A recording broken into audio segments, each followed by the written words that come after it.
شروع کوم په نام د الله چې بخونکی او مهربان دی. زه صدر پروګرام د مشال ادبي او ثقافتي سنگر ابتدایي پروګرام او په سټیج ناز نامور شاعران او په پندال کې زما درنو قدرداندو محترم شاعرانو ادیبانو السلام علیکم. زه د ادب سره تعلق نه لرم خو د ادب سره تړلي خلک که هغه شاعران دي او که هغه ادیبان دي زه سره ډېره د زړه مینه لرم چې کوم زموږ شاعرۍ او ماله څوک دعوت راکړي نو زه له ډېر په خوشحالۍ او په خندا روان یم هغې ته او زما دې جسم ته او ما ته یو سکون میلاویږي چې زه نن د پوهانو د خلکو د پوهانو د رونو یو پروګرام لزم او په هغې کې او ما ته د ناستې یو موقع میلاویږي. زه فخر کوم چې زمونږ په کورمه کې زمونږ په خاندان کې نامور شاعران شته چې هغه زمونږ د حکیم الله بریالي صاحب او د حمید الرحمن همدرد صاحب زما کشر ورور زه به دوی فخر کوم او دوی له زه داد ورکوم او چې کوم ځای له زه د یو سیاسي ګوند سره تعلق لرم نو چې کوم زموږ پروګرام یې نو زه د حکیم الله بریالي صاحب او د حمید الرحمن همدرد صاحب د دوی ذکر خامخا کوم. هغې وجه دا ده چې د دوی شاعري اکثر زموږ په پروګرامونو کې ویلی کېږي او بیا ما ته په غوږ کې راشي ووایي چې دا ستا د ورور د حکیم الله بریالي شعر دی او دا ستا د ورور د حمید الرحمن همدرد صاحب شعر دی. نو دغه وخت کې دا د ما لپاره د اعزاز خبره ده.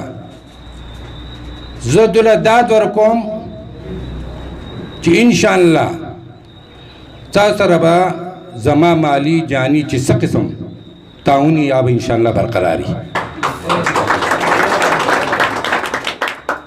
زه حمید الرحمن همدرد صاحب له د مشال ادبي او ثقافتي سنگر په نوې یو ټولنه باندې جوړولو باندې زه مبارکباد ورکوم او دا زه له حوصله ورکوم چې دا ډېر ښه قدم تا چوت کو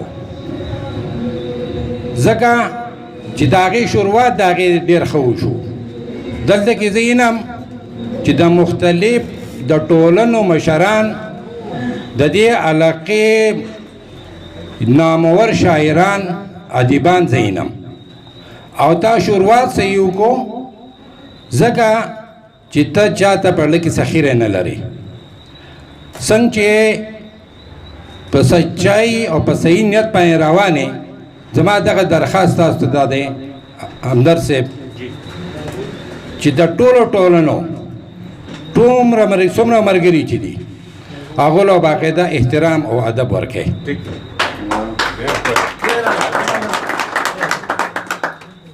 تعصب به نه لرو، تنقید برای تنقید به نه جوړو، تنقید برای اصلاح به جوړیږو.